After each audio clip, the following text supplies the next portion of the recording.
बहुत दूर नहीं, उत्तर भारत के बरगतिया गांव में एक समृद्ध कस्बे में सेठ मुंशीधर नाम का एक सेठ रहता था। उसके पास सोना चांदी की इतनी दौलत थी कि लोग कहते, जहां सेठ मुंशीधर चलता वहां पैसा बोलता है।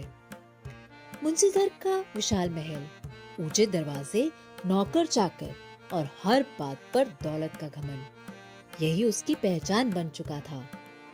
उसका सबसे खास आदमी, उसका मंत्री हरिदास। हरिदास हमेशा कहता, सेठ जी, आपके पास धन है, इसलिए दुनिया आपकी मुट्ठी में है।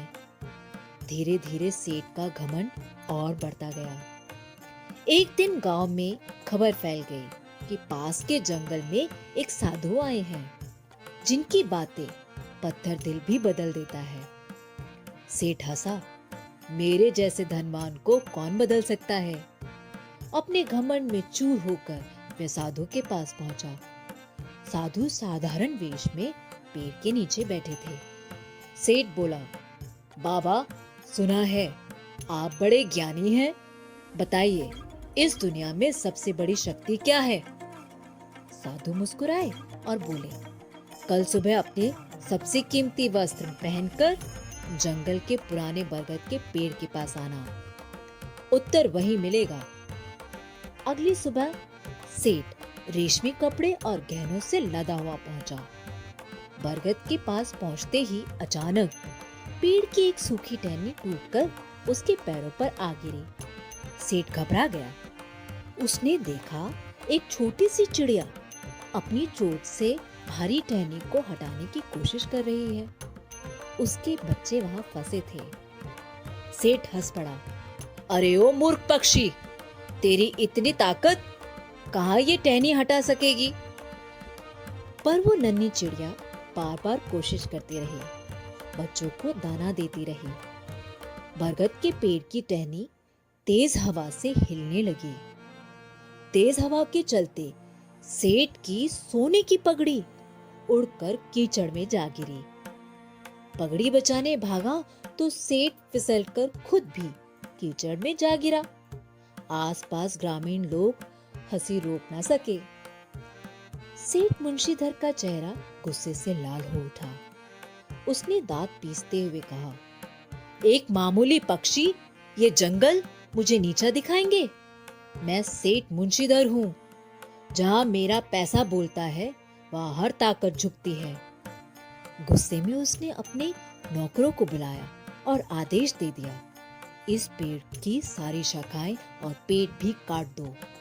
मैं देखता हूँ अब ये चिड़िया कैसे अपने बच्चों को बचाती है। नौकर कुल्हाड़ी लेकर पेड़ पर चोट करता, जंगल में सनसनी फैल गई। छोटी चिड़िया अपने बच्चों के ऊपर पंख फैलाकर खड़ी हो गई, जैसे जान देकर भी अपने बच्चों को बचाएगी। तभी साधु जोर से बोले, रुको।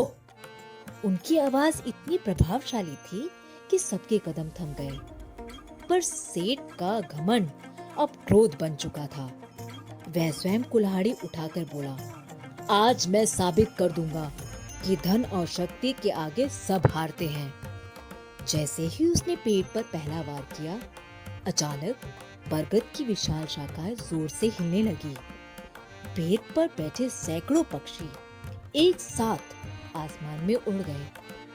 उनके पंखों की तेज गड़गड़ाहट, चीख और हलचल से पूरा जंगल कांप उठा।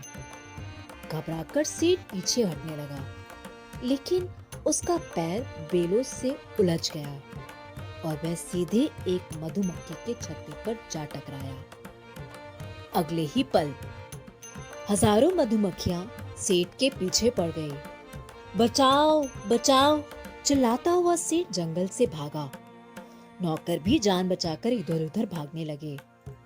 सेठ कभी कांटों पर गिरता, कभी कीचड़ में फिसलता, कभी पानी में कूदता, पर मधुमक्खियां उसका पीछा नहीं छोड़ती। गांव वाले दूर खड़े ये दृश्य देखकर हैरान भी थे और हंसने भी लगे। आखिरकार सेठ घंटों पानी में बैठकर जब बाहर निकला, उसका चेहरा सूजा हुआ था, कपड़े फटे हुए थे, गहने खो चुके थे और घमंड घमंड तो पूरा टूट चुका था। साधु उसके पास आए और बोले, सेठ, तू पेड़ को हराना चला था, पर प्रकृति ने तुझे बता दिया, अहंकार चाहे कितना भी बड़ा हो, सत्य, साहस और प्रकृति के सामने हार ही जाता है। सेठ को पश्चाताप हुआ। उसने देखा वो नन्ही चिड़िया अब भी बच्चों को बचा रही थी। घायल थी, कमजोर थी, पर हारी नहीं थी। उस दिन सेठ ने बाबा से माफी मांगी और ये प्रण लिया कि वह पूरे जंगल में पेड़ लगवाएगा। अब उसने ताकत नहीं, इंसानियत दिखाई। सब लोग कहते, सेठ मुंशीधर अब धन से नहीं, सच्चाई से लोगों के दिलों में उतर गया है। प्रकृति, साहस, सच्चाई की जीत थोड़ा समय लेती है, पर बड़े से बड़े अहंकार को भी हरा देती है। ये जंगल के ऊंचे पेड़ आज भी सेठ के अहंकार की हार और बदलाव के गवाह है। प्रकृति सबको सुनहरा मौका देती है। बरगतिया गांव इसकी जीती जागती मिसाल है। दोस्तों, ये प्रकृति की जीत की कहानी यहीं समाप्त होती है। आपको ये कहानी कैसी लगी? कमेंट करके जरूर बताइएगा। मिलते हैं अगली वीडियो में, तब तक के लिए इस कहानी को अपने दोस्त और परिवार के साथ जरूर शेयर कीजिए। और हाँ, हमारे चैनल को सब्सक्राइब करना मत भूलिएगा। धन्यवाद।